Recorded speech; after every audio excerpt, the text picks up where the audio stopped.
12-year-old girl with a backpack of crayons cracked the code that 20 elite engineers couldn't. And what the CEO offered her stunned everyone. 3 days. 20 of the sharpest engineers in Chicago. And a $200 million defense contract slipping through Sterling Dynamics' fingers like sand.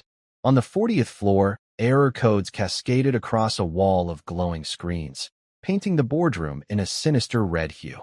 CEO Alistair Finch, steel-haired, battle-hardened, paced like a general surveying a lost war. Project Nightingale, the drone meant to secure his company's future, was grounded by forces no one could tame. Outside, the city bustled, oblivious. Inside, tension clung to the air like static. Salvation wouldn't come from Ivy League resumes or million-dollar consultants. It would come from a quiet 12-year-old girl in sneakers, clutching a backpack of crayons. What she'd draw next would rewrite aerospace history. Just before we dive in, let us know in the comments where you're watching from today. We love seeing how far these stories reach. And make sure you're subscribed so you don't miss tomorrow's special video. Now let's jump back in. Enjoy the story. In a city of steel and glass, a 12-year-old girl held the key to a nation's defense. She just didn't know it yet. What she did with that key would change everything. The air in the boardroom at Sterling Dynamics was thick with the metallic scent of fear. For 3 days, a tense silence had been the only occupant of the vast, sterile room. Outside, the city of Chicago bustled with its usual energy, the wind from Lake Michigan a cool, indifferent observer to the storm brewing on the 40th floor. At the head of a long, polished obsidian table stood Mr. Alistair Finch, the company's CEO. At 65, he was a man forged in the crucible of corporate warfare. His silver hair was impeccably styled, a stark contrast to the storm in his eyes. He wore a tailored suit of charcoal gray, a uniform for the battles he fought and won. His gaze, sharp and unforgiving, swept across the faces of his most brilliant engineers. They were the best in their field, handpicked from the most prestigious institutions, yet they sat before him like errant schoolboys. "Someone," Mr. Finch began, his voice a low growl that seemed to vibrate in the very bones of the room, "is going to tell me why our prototype is a $10 million paperweight." Now, a young, ambitious engineer named David Chun, the lead on Project Nightingale, cleared his throat. He was a prodigy, a man who had earned his doctorate in aeronautical engineering before his 30th birthday. But now, he looked like a man facing a firing squad. "Sir," David began, his voice strained, "the aerodynamics are unstable. We've run every simulation. The drone can't maintain altitude in high-velocity crosswinds. The lift-to-drag ratio is catastrophic." On a massive screen that dominated one wall of the boardroom, a 3D model of a sleek, futuristic drone was frozen in mid-flight. This was Project Nightingale, a state-of-the-art surveillance drone designed for the United States military.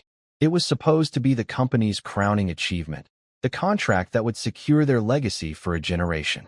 Instead, the model was surrounded by a sea of red error messages, a digital testament to their failure. "Unstable is not in my vocabulary, David," Mr. Finch retorted, his voice dangerously soft. "We are 1 week from the final demonstration to the Department of Defense. 1 week from either becoming legends or a laughingstock." He began to pace, his expensive leather shoes silent on the plush carpet. Each step was a measured beat in a symphony of mounting pressure. "We have the best minds, the most advanced technology, a budget that could fund a small nation. And what we have to show for it is a drone that's afraid of a little wind." He stopped behind a junior engineer who visibly tensed. "What is the root of the problem?" The question hung in the air, unanswered. The silence that followed was a crushing weight. The engineers, these men of science and logic, had no answer. Mr. Finch let out a long, weary sigh. "I don't pay you for excuses. I pay you for solutions. Find one." He turned and walked towards the door. "You have until tomorrow morning. Fix it." The door closed with a quiet, ominous click, leaving behind the faint scent of his expensive cologne and the suffocating weight of his ultimatum. The engineers sagged in their chairs, the temporary relief of his departure quickly replaced by a fresh wave of despair. They were at a dead end, and they knew it. Miles away, in a small, immaculately clean apartment that smelled of lemon polish and freshly baked bread, Maria Sanchez was helping her daughter with her homework. At 12, Sarah had her mother's warm smile and her father's bright, curious eyes. Her blonde hair, a gift from her American father, was pulled back in a practical ponytail.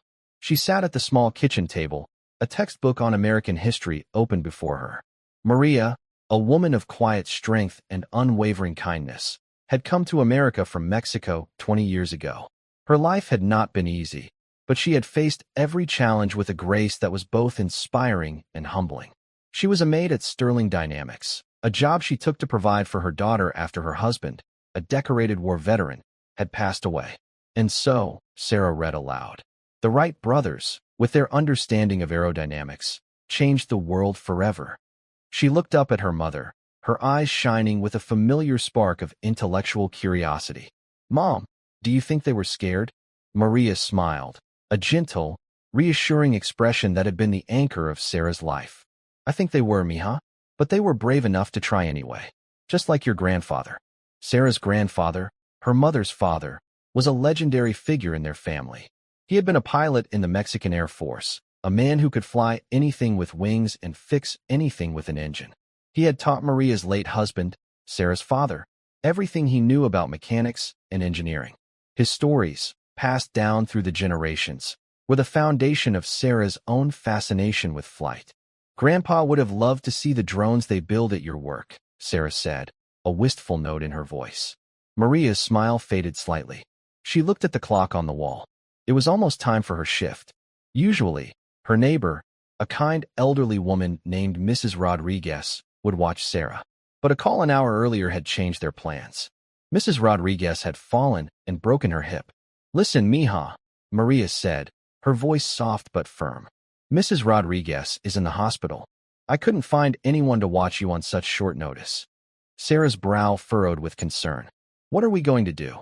Maria took a deep breath. She hated what she had to do next. "You are going to have to come with me to work. We have to be very, very quiet. You can bring your books and your drawing pad.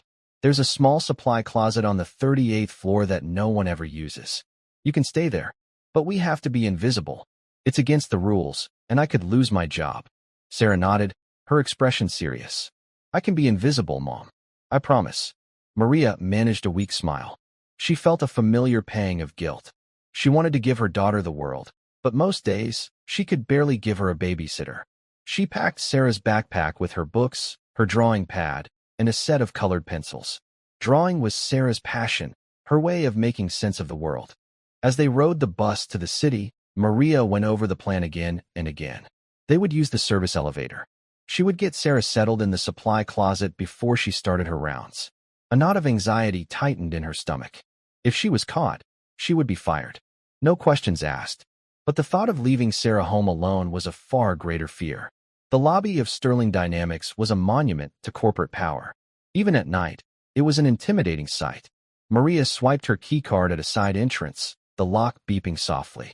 The air inside was cool and still. "Okay, mija," she whispered.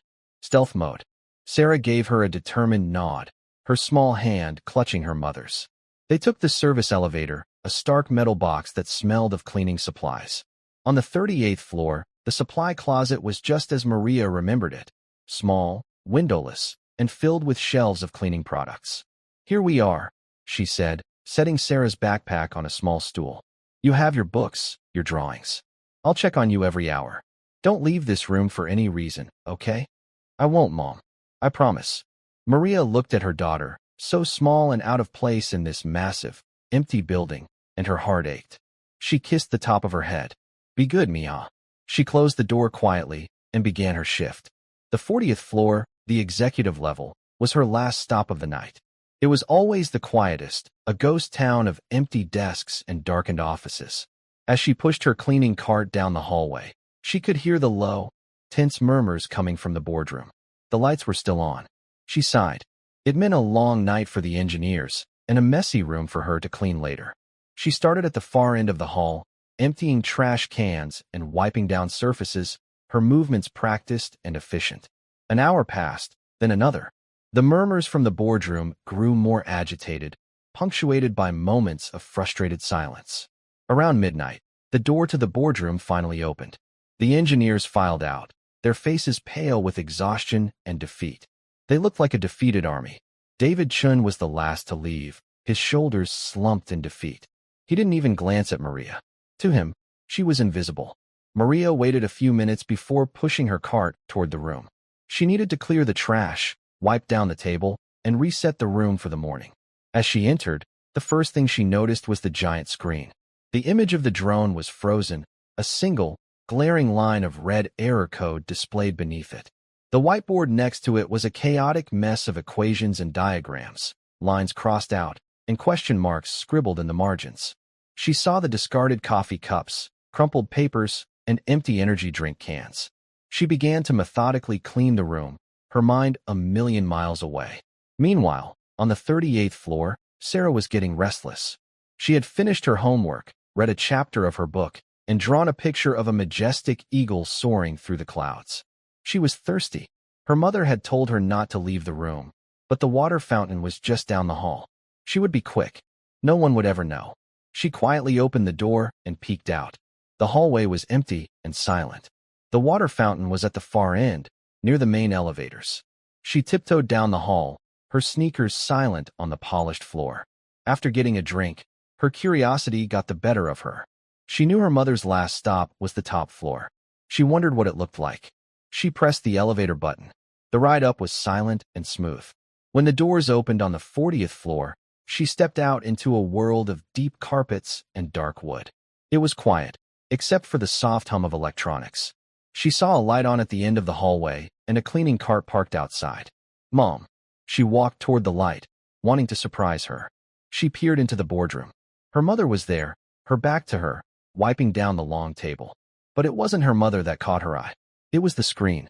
The huge screen showed a big, colorful picture of a drone that was broken. Not in pieces, but glitchy and messy.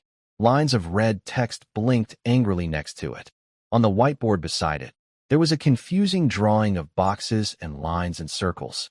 It looked like a puzzle. Sarah loved puzzles.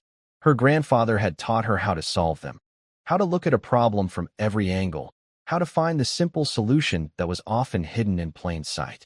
The drawing on the whiteboard looked like one of his puzzles. She could see the starting point, a box labeled fuselage, and the end point, a box labeled stable flight. But in the middle, the lines were all wrong. The wings, she thought, were the problem. They were too straight, too rigid. They were fighting the wind, not working with it. Her grandfather had always said that the secret to flight was not to conquer the wind, but to dance with it. He had shown her pictures of eagles, how their wings curved at the tips, how they used the wind to their advantage. The drone on the screen had wings like a ruler. They were designed to cut through the wind, but the wind was too strong. It was like trying to punch the ocean. The ocean always wins. She didn't think. She just acted. She saw a set of colored dry erase markers on the ledge of the whiteboard. She picked up a blue one. Her mother was still busy, humming softly as she worked. Quietly, she stepped up to the board. She drew a gentle curve at the end of the drone's wings, mimicking the shape of an eagle's wing. Then, with a red marker, she drew a big X over the straight, rigid wing design. It was so simple. The wings were fighting the wind. She had taught them how to dance. She stepped back and looked at her work. It looked much better now, more natural. The path to stable flight was clear. Suddenly, she heard a sharp gasp behind her. Maria had turned from the table and frozen in horror. She saw her daughter, her sweet, quiet Sarah, standing in the executive boardroom, holding a marker, having drawn all over the company's work. Her heart leaped into her throat. "Sarah, what did you do?" she whispered, her voice tight with panic. Sarah turned, her face falling when she saw the fear in her mother's eyes. "I was just fixing it, Mom. It was a puzzle. The wings were in the wrong place." "Oh, Mija, no. This isn't a puzzle. This is work. Very important work." She rushed to her side, grabbing an eraser. "We have to get this off before anyone sees." She started to scrub at the board, but the marker was new and the ink was strong. Her confident blue curve and the big red X remained, faint but visible, like ghosts on the white surface. A cold sweat broke out on her forehead. They were caught. She was going to lose her job. "Come on," she said, her voice trembling slightly. She grabbed her daughter's hand, left the cart, and rushed her to the service elevator. She didn't stop until they were outside, the cool night air hitting them like a slap. Her mind was racing. Maybe no one would notice. Maybe they would think one of the engineers did it. But she knew better. This was not the kind of place where things went unnoticed. High above them, in his penthouse office on the top floor, Alistair Finch stared out at the city lights, but he didn't see them. His mind was replaying the day's failures. Project Nightingale was his legacy. It was personal.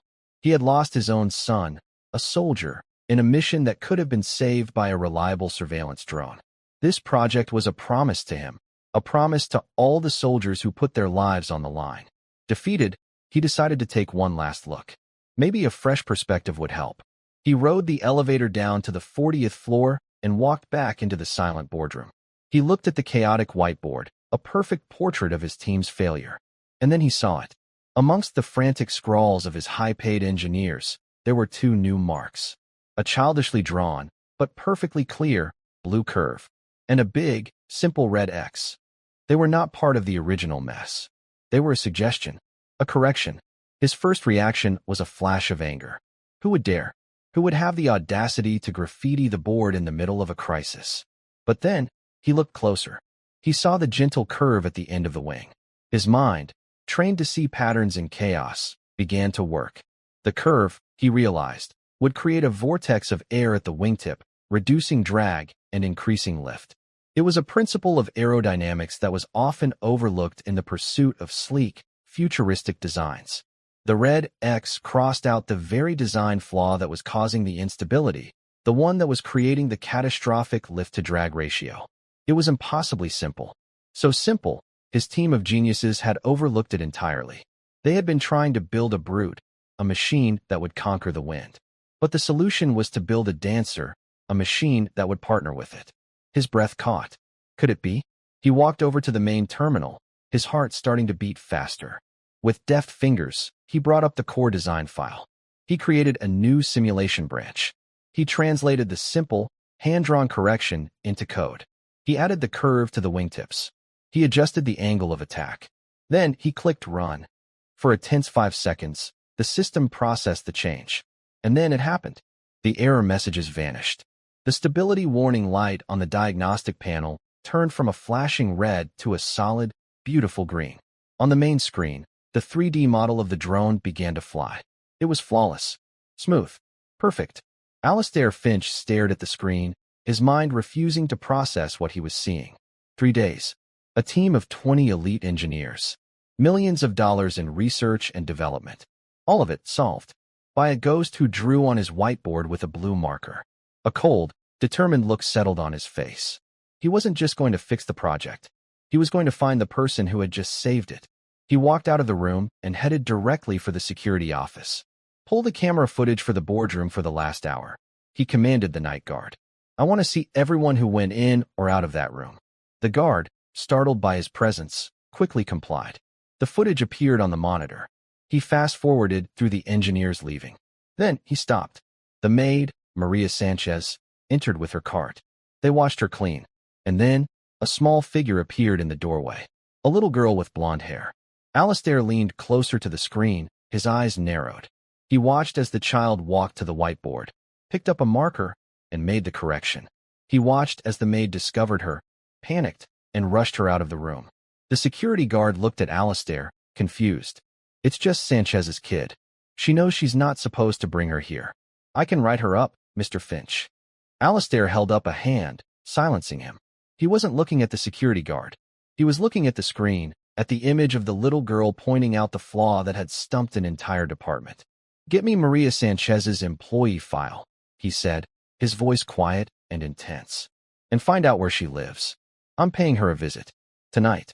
The drive to Maria's apartment building was one Alistair Finch would never forget. He was used to the manicured lawns of the city's most affluent suburbs, not the cramped, narrow streets of this working-class neighborhood. His sleek, black limousine looked like a spaceship parked next to dented pickup trucks and aging family sedans. The building itself was old but clean, a brick structure that showed its age in the faint cracks running along its facade. He found apartment 3B and stood before the faded blue door for a long moment. What was he doing here? What was he possibly going to say? He was the CEO of a multi-billion-dollar corporation about to interrogate a child about a complex aerodynamics problem. The situation was absurd. Yet, The smooth, perfectly flying drone on his boardroom screen was not. That was real. He knocked. The sound was louder than he expected in the quiet hallway. Inside, Maria had just gotten Sarah to sleep. Her own mind was a storm of worry. She had spent the last hour imagining the phone call she would receive in the morning, the cold, impersonal voice from HR telling her services were no longer required. When the knock came, she assumed it was a neighbor, perhaps complaining about a noise she hadn't realized they were making. She opened the door, and her blood ran cold. Standing in her hallway was Alistair Finch. Not in a boardroom, not behind his imposing desk, but here, on her doorstep. He was dressed in the same sharp, charcoal gray suit, looking completely out of place, and yet utterly in command. For a moment, neither of them spoke. Maria's mind went blank with shock and fear. "Mrs. Sanchez," he began, his voice even and direct. "May I come in?" It wasn't really a question. Maria, speechless, could only nod and step aside. She felt as though a king had just walked into her humble home. She gestured numbly toward her small, worn-out sofa. Alistair's eyes quickly scanned the apartment. It was small, but immaculately clean. A child's drawings were taped to the refrigerator. A stack of library books sat on the coffee table. There was a warmth here, a sense of family and love that felt a world away from his own sterile, minimalist penthouse. He chose to stand. "I believe you know why I'm here," he said, getting straight to the point. Maria's throat was dry. "Mr. Finch, I am so sorry. I know the rules. It was an emergency, my babysitter. I was going to call in, but I can't afford to lose a day's pay. I take full responsibility. It will never happen again." Alistair held up a hand. "I'm not here about the rules, Mrs. Sanchez. I'm here about the whiteboard." Maria flinched. "I tried to erase it. She didn't mean any harm. She's just a kid. She likes puzzles. Please, don't blame her. This is my fault. Fire me. But please, just leave her out of it." Alistair studied her. He saw the genuine terror in her eyes, the fierce, protective instinct of a mother. "I have no intention of firing you," he said, and a flicker of Maria's panic subsided, replaced by profound confusion. "I want you to tell me what she saw." "What she saw?" Maria stammered. "The drawing. The blue curve. The red X." She made a correction to the aerodynamic design of Project Nightingale. A correction that, I might add, my entire team of highly paid experts failed to see for 3 days. "I want to know how." Maria stared at him, dumbfounded. She had assumed Sarah had just made a mess, a random scribble. She hadn't truly looked at what she had drawn. She said the wings were in the wrong place. Her grandfather, he was a pilot. He used to tell her stories about eagles, about how they used the wind. Alistair's expression remained unreadable, but inside, his mind was racing. Eagles. The child had visualized a complex aerodynamics problem through the lens of nature. She had stripped away the layers of jargon and computer simulations and saw the raw, fundamental truth beneath. It was a form of genius he had never encountered before. "I need to speak with her," Alistair stated. "She's asleep," Maria said quickly, her protective instincts flaring up again. "She's only 12, Mr. Finch. She doesn't understand any of this." "I think she understands it better than anyone," Alistair countered softly. "This isn't a negotiation, Mrs. Sanchez. The future of my company may very well depend on a conversation with your daughter.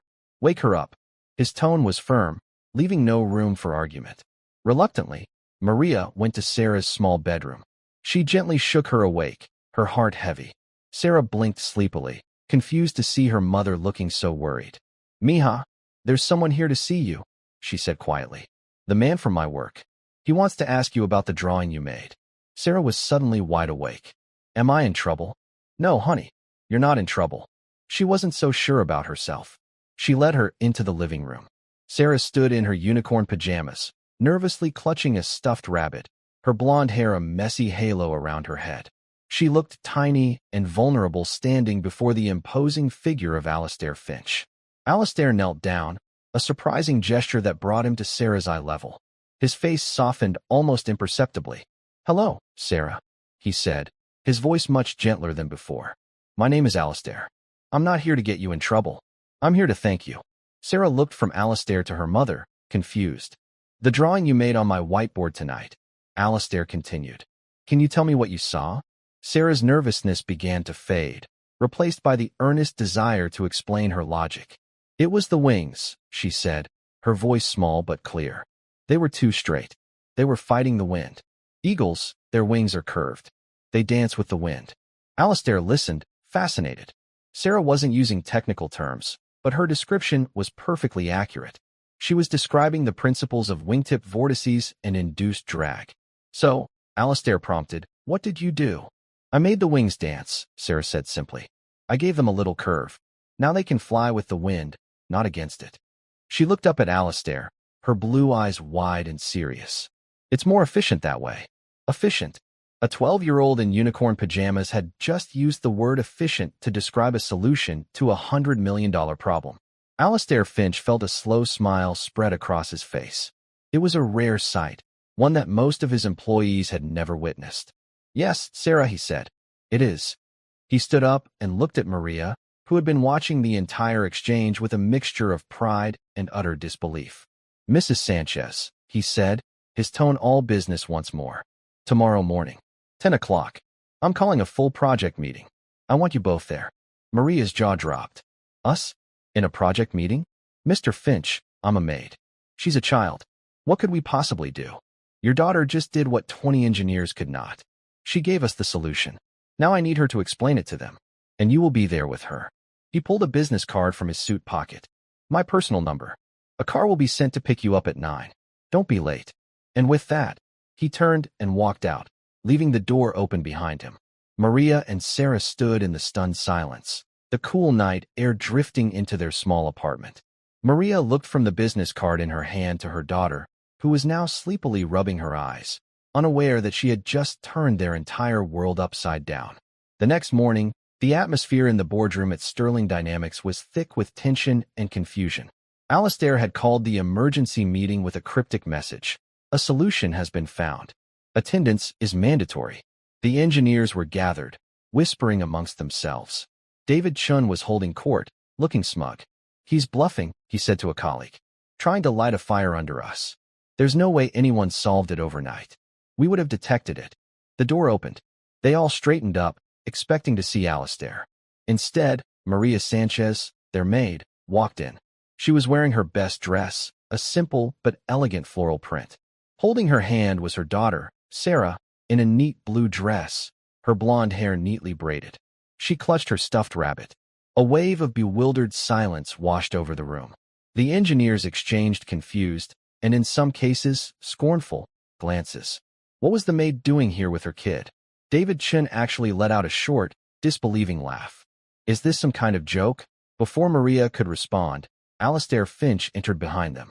His presence immediately silenced the room. Good morning, he said, his voice crisp. Please, take a seat. He gestured to 2 empty chairs right next to him at the head of the table. Maria hesitated, but a firm look from Alistair urged her forward. She and Sarah sat down, the engineers staring at them as if they were aliens who had just landed. Sarah's small feet didn't even touch the floor. As I mentioned, Alistair began, a solution to our aerodynamics problem has been found. The patch was implemented last night. The system is stable and running at 100% efficiency. A low murmur of disbelief went through the room. David's smug expression faltered. Who, he asked. Who fixed it? Was it the consulting team from MIT? Alistair's gaze was like ice. No, David. It wasn't. He looked down the table, his eyes landing on each and every one of them. The person who identified the flaw that has held this company hostage for the past 3 days is sitting in this room. Every head turned, looking for a new face, an unfamiliar expert who might have been flown in overnight. Alistair allowed the silence to stretch for a moment before he placed a gentle hand on Sarah's shoulder. This is Sarah Sanchez, he announced. And she is the one who solved your problem. The silence that followed was no longer just confused. It was absolute, deafening shock. Jaws hung open. People stared, first at the little girl, then at Alistair, as if trying to determine if he had lost his mind.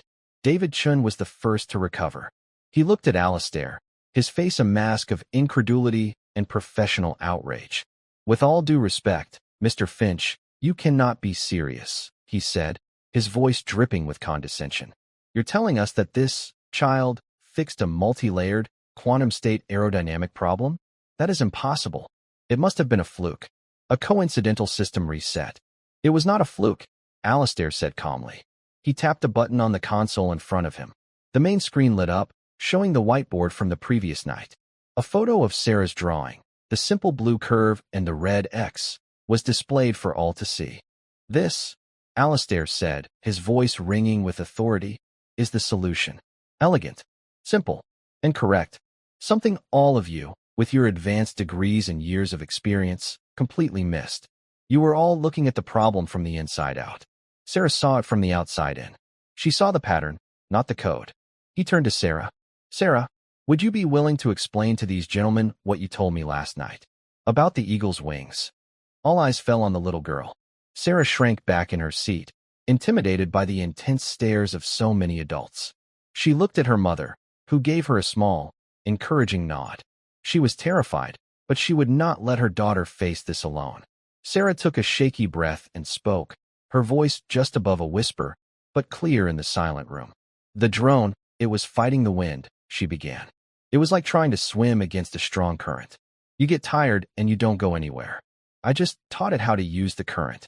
She looked at David Chun, her expression one of pure, innocent logic. You have to work with the wind, not against it. It's a dance. David stared at her, his face flushing with a mixture of anger and humiliation. To be lectured on the principles of aerodynamics by a child was the ultimate insult. This is a circus, he muttered, shaking his head. The only circus here, David, Alistair cut in, his voice like steel, is the one that has been running for the past 3 days, costing this company millions of dollars and jeopardizing its future. Sarah Sanchez has done more for Sterling Dynamics in 5 minutes with a marker than your entire team has in 72 hours. He stood up, his authority absolute. For the next week, Sarah will be acting as a special consultant on Project Nightingale. A collective gasp went through the room. She and her mother will be given full access. I expect every single one of you to treat her with the respect she has earned. You will listen to her. You will answer her questions. And perhaps, if you're smart, you will learn something from her. Am I understood? No one dared to speak. The message was clear. The maid's daughter was, for the moment, the most important person in the room. Maria sat frozen in her chair, her mind reeling. An hour ago, she was worried about being fired. Now, her daughter was a consultant, and she was her handler. She looked at Sarah, who was looking down at her stuffed rabbit, seemingly unaware of the revolution she had just started. A new chapter had just begun, and for the first time in a long time, Maria Sanchez had no idea what was going to happen next. The week that followed was one of the strangest in the history of Sterling Dynamics. It began with Maria and Sarah arriving not through the service entrance, but through the main lobby. The same security guard who had watched them on the monitor the night before now tipped his hat to them. A car, a sleek black sedan that smelled of new leather, had picked them up, just as Mr. Finch had promised. It was a small thing, but it was a clear signal to everyone who was paying attention. The world had tilted on its axis.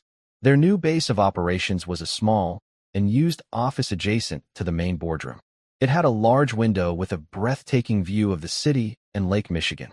Mr. Finch had ordered a comfortable chair for Maria and a desk for Sarah, complete with a brand new set of colored pencils and a stack of drawing paper. He had also assigned them a personal assistant, a kind, efficient young woman named Clara, who was tasked with getting them anything they needed. Coffee for Maria, juice boxes for Sarah. On that first morning, the engineers filed into the boardroom for their daily briefing, their mood a mixture of resentment and morbid curiosity. They found Sarah already there, sitting at the head of the table next to Mr. Finch. She wasn't looking at the complex schematics on the main screen. Instead, she was drawing on her pad. She was drawing a bird. David Chun, who had stewed in a pot of bitter humiliation all night, couldn't contain his sarcasm. Are we waiting for the art lesson to conclude before we get back to saving this $10 million project? He asked, loud enough for everyone to hear. Alistair Finch's gaze snapped toward him, cold and sharp. You had your chance to save it, David. For now, you will listen. Sarah, please, show them what you were just showing me. Sarah, who had grown a little more confident in Alistair's presence, held up her drawing. It was a simple sketch of a pigeon. Pigeons aren't as graceful as eagles, she explained, her voice quiet but carrying in the silent room. Their wings are shorter. They have to flap more. They're built for quick takeoffs in the city, not for soaring. She picked up another piece of paper. This one had a rough sketch of the Nightingale drone. Your drone is like a pigeon trying to be an eagle, she said. The wings are eagle wings now, but the body is still a pigeon. It's too heavy in the back. Alistair translated. She's pointing out a weight distribution issue. The modifications we made to the wing design have shifted the center of gravity. The fuselage is now imbalanced. He looked at his team. Did anyone think to rerun the balance diagnostics after the patch was implemented? Silence. They had been so focused on the single problem of the wings that they had failed to consider the ripple effects of the solution. They had been looking at the pieces, not the whole. Sarah noticed it. Alistair continued. Because she wasn't looking at your equations. She was looking at the way the drone moved in the simulation. She said it wobbled. He looked at Sarah. What was the word you used? It wiggled its butt, Sarah said, a small giggle escaping her lips. A few of the younger engineers couldn't help but smile. David Chun, however, looked as if he had just been forced to swallow acid. But wiggling is not a recognized principle of aeronautical engineering, he sneered. No. Alistair agreed, a dangerous glint in his eye. But it is a very effective way of describing a fuselage oscillation caused by a rearward shift in the center of gravity. Fix it. And so it went, day after day. Sarah would watch the simulations, not with the eye of an engineer, but with the eye of a naturalist. She didn't see code. She saw movement. She didn't see data. She saw behavior. She would describe complex problems in the simple language of a child, using analogies from the natural world that her grandfather had taught her about.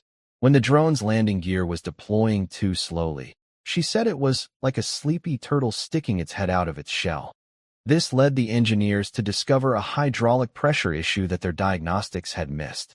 When the drone's camera was having trouble focusing, she said it was like when you try to look at something up close and your eyes go all fuzzy. This prompted them to recalibrate the lens's microservos, solving a problem that had plagued them for weeks. Maria watched it all from her corner of the room, her heart a whirlwind of emotions. She was terrified, proud, and completely out of her depth. She sat in on meetings about things she didn't understand, drinking coffee from a fine china cup, while men with PhDs listened to her daughter talk about sleepy turtles. It was a surreal dream from which she was afraid she would wake up at any moment. Slowly, almost imperceptibly, the attitude in the room began to change. The initial resentment and scorn began to curdle into a grudging respect. The younger engineers, less set in their ways, were the first to come around. They started to see that Sarah's perspective, her outside-in thinking, was not a joke. It was a tool, a new way of looking at old problems. They started to seek her out, showing her their simulations and asking, "Okay, Sarah, what animal does this look like to you?" David Chun, however, remained stubbornly resistant. He saw Sarah not as a prodigy, but as a threat. She was an affront to his education, his experience, and his ego. He saw her simple solutions as a mockery of his complex failures. He began to work behind the scenes, trying to find a flaw in her logic, a mistake that would expose her as a fraud and restore his own tarnished reputation. He was a man drowning in a sea of his own pride, and he was determined to pull everyone down with him. Alistair Finch was aware of the shifting dynamics. He saw the way David's resentment was festering, and he saw the way the rest of the team was starting to rally around Sarah. He found himself spending more and more time with the young girl and her mother. He would join them for lunch in the executive dining room, a place Maria had only ever cleaned. He learned about her late husband, the decorated veteran, and about her father, the pilot from Mexico. He began to understand where Sarah's unique gift came from. It was a legacy, a blend of a soldier's pragmatism and a pilot's intuition. One afternoon, as they were looking out the window of their temporary office, Alistair asked Sarah a question that had been on his mind. "Sarah, you know so much about how things fly. What do you want to be when you grow up?" Sarah didn't hesitate. "I want to build things," she said, her eyes shining. "Things that help people. Like my dad." Alistair looked at Maria, a new level of respect dawning in his eyes. This child wasn't just a fluke. She was the product of a strong, loving family, a legacy of service and ingenuity. And he, Alistair Finch, the man who had everything, realized he had stumbled upon something more valuable than any government contract. He had found a future, The day of the final demonstration to the Department of Defense arrived. It was a gray, overcast morning, the kind that promised rain but never delivered. A delegation of high-ranking military officials, led by a stern, four-star general named Marcus Thorne, had gathered in a specially prepared viewing room. The mood was electric with anticipation. The future of Sterling Dynamics, and a significant piece of America's military strategy, hinged on the next hour. Project Nightingale was on a remote airfield, ready for its final test. The engineers were in the control room, a tense hive of activity. Sarah and Maria were in the viewing room with Alistair and the military delegation. Sarah had a small pair of binoculars, her eyes glued to the large screen showing a live feed from the airfield. David Chun, as the lead engineer, was narrating the test. His voice was smooth and professional, betraying none of the turmoil that had been brewing within him. He guided the drone through its pre-flight checks. Everything was perfect. Commencing vertical takeoff, he announced. The drone lifted off the ground, its movements smooth and controlled. It ascended to its target altitude, the engines humming a quiet, confident tune. It performed a series of complex aerial maneuvers, flawlessly executing every command. The military officials murmured their approval. General Thorne nodded, a rare sign of satisfaction. Alistair allowed himself a small, internal sigh of relief. It was working. The girl had done it. Then, David announced the final and most critical part of the test. We will now demonstrate the drone's stability in extreme crosswind conditions. We will be simulating a Category 3 hurricane force wind. On the screen, a massive wind turbine at the edge of the airfield began to spin, generating a powerful, targeted gust of wind. This was the test that had caused the catastrophic failure just 1 week ago. The drone met the wall of wind. For a heart-stopping second, it dipped. Sarah, watching through her binoculars, gasped. "It's wiggling its butt again," she whispered, her voice tight with alarm. Alistair's head snapped toward her. What?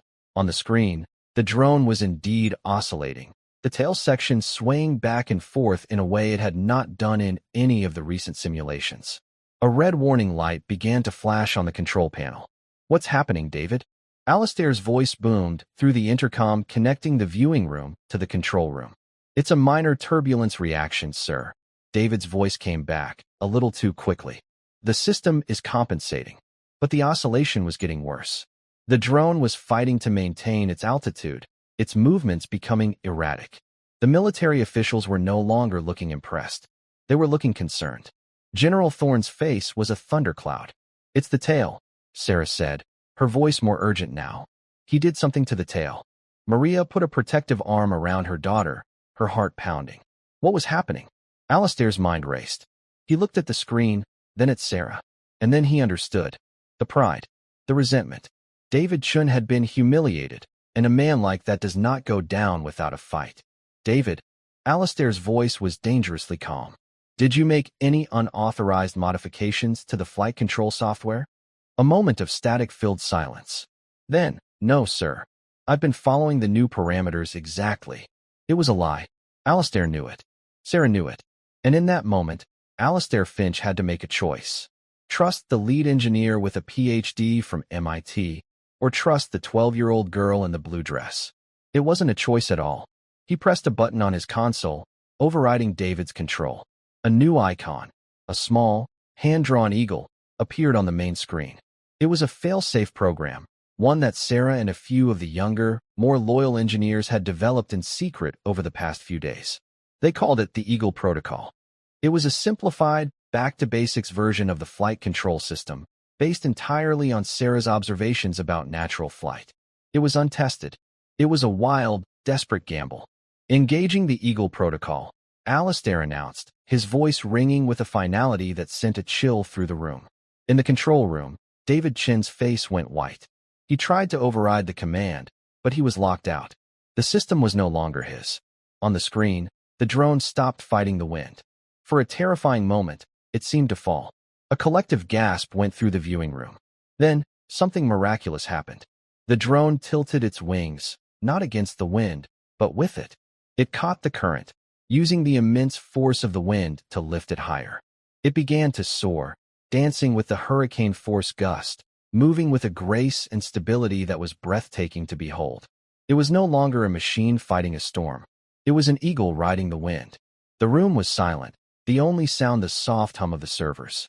Everyone, from the engineers to the four-star general, stared at the screen, transfixed.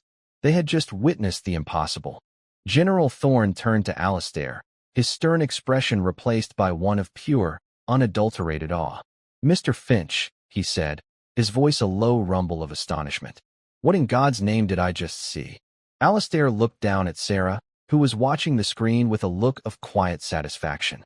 He placed a hand on her shoulder, a gesture of profound respect. "General," he said, a slow, triumphant smile spreading across his face. "You just saw the future." The silence in the viewing room was broken by a slow, deliberate clap. It was General Thorne. He rose to his feet, his eyes still fixed on the screen where the Nightingale drone was now performing a perfect, stable holding pattern against the manufactured wind. One by one, the other military officials stood and joined the applause. It was not the polite, obligatory applause of a boardroom. It was a genuine, thunderous ovation. Alistair Finch felt a wave of relief so profound it almost buckled his knees. He had not just saved the contract. He had redefined what his company was capable of. He looked at Maria, who had tears streaming down her face, a silent testament to the fear and pride that had been at war within her for the past hour. General Thorne walked over to Alistair, his hand outstretched. "Finch," he said, his voice a low, respectful baritone. "I've been in this business for 40 years. I've seen prototypes that were brilliant and prototypes that were disasters. I have never, ever seen anything like that. The Eagle Protocol, it's not just a piece of software. It's a paradigm shift." "Thank you, General," Alistair said, shaking his hand firmly. The general's gaze then moved past Alistair and settled on Sarah, who was still standing quietly by the console, her small hand clutching her mother's. "That was your doing, wasn't it, young lady?" Sarah looked up at the towering, uniformed man and nodded shyly. "I'd like to meet the mind behind the miracle," the general said, his stern features softening into something resembling a grandfatherly smile. He knelt down, just as Alistair had done in the small apartment, bringing himself to her level. "What's your name, soldier?" "Sarah Sanchez, sir," she replied, her voice barely a whisper. "Well, Sarah Sanchez," the general said, "you have a gift. A way of seeing things that most people lose when they grow up. You remind me of some of the best mechanics I ever served with. Men who could listen to an engine and know exactly what was wrong, not because a book told them, but because they understood the machine. It's in their blood." He glanced at Maria. "Her father was a military man, I take it?" Maria's eyes widened in surprise. "Yes, sir. My husband. He was in the army. He served 2 tours. The general nodded slowly, a look of deep understanding on his face. "I thought so. It's a legacy. He would be very proud of you today, Sarah." He stood up and gave Alistair a firm, meaningful look. "You make sure you take care of this one, Finch. She's a national asset." With that, the delegation began to file out, their excited chatter about contracts and deployment schedules filling the hallway. The crisis was over. The victory was won. But for Alistair Finch, the day's work was not yet finished. He had one last piece of business to attend to. "Clara," he said to his assistant, "please take Mrs. Sanchez and Sarah to my office. Order them whatever they'd like for lunch. I'll be there shortly." He then turned his attention to the intercom. His voice, when he spoke again, had lost all its warmth. It was the sound of impending judgment. "David, my office." Now, the walk from the control room to the 40th floor was the longest of David Chen's life. He was escorted by security, a final, public humiliation. When he entered Alistair Finch's office, the CEO was standing by the large window, his back to the door, looking out at the city. "You have one opportunity to tell me why I shouldn't have you arrested for industrial sabotage," Alistair said without turning around. David's arrogance had finally shattered, replaced by a desperate, panicked fear. "It wasn't sabotage, sir, I swear," he stammered. "It was a diagnostic override. I thought I saw a flaw in the child's protocol. A potential feedback loop. I was trying to correct it in real time. I was trying to protect the project." Alistair turned around slowly, his face a mask of cold fury. "A flaw in her protocol? The one that is currently performing flawlessly and just secured this company the largest contract in its history? You felt the need to correct the work of the one person who had been right about everything, after you and your team had been wrong for months. He walked toward his desk and picked up a single sheet of paper. It was a printout of the system logs. The logs show that you didn't add a correction, David. You introduced a deliberate instability into the tail rotor's firmware. A minor one, you thought. Just enough to make her solution look flawed. Just enough to make you look like the hero who had to swoop in and save the day. David's face went pale. He had been so sure his tracks were covered. Your problem, Alistair continued, his voice dangerously low, is not that you're a bad engineer. Your problem is that you're an arrogant one. Your pride was so wounded by the fact that a 12-year-old girl could see what you could not that you were willing to risk the entire company just to soothe your own ego. He tossed the log sheet onto his desk. You are fired, of course. Your security clearance is revoked. You will be escorted from the building, and you will never work in this industry again. I will see to it personally. David opened his mouth to protest, to beg, but Alistair held up a hand. But that's not your real punishment, David. Your real punishment is that for the rest of your life, you will have to live with the knowledge that you were outsmarted by a little girl with a drawing of an eagle.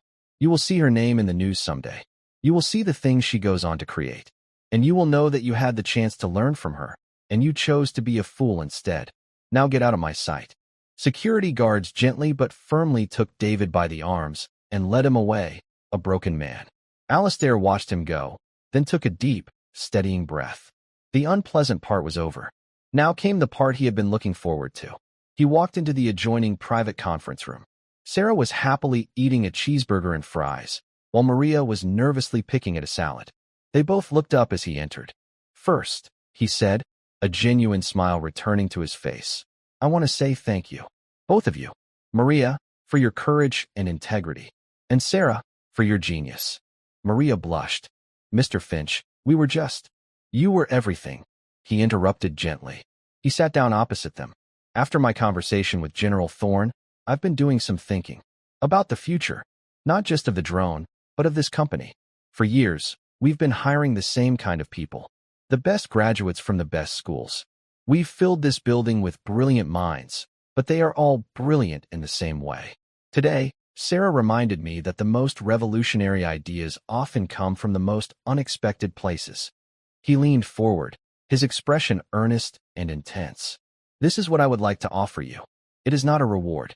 It is an investment in the future of Sterling Dynamics. He slid a thick folder across the table toward Maria. Effective immediately, I am creating a new division. It will be called the Sanchez Initiative.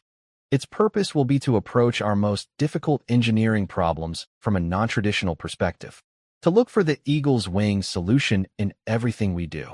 Maria stared at him, her fork frozen halfway to her mouth. Sarah, he continued, turning to the little girl, I want you to be the founding member and guiding spirit of this initiative. Obviously, you have to finish school. So, Sterling Dynamics will be providing you with a full scholarship.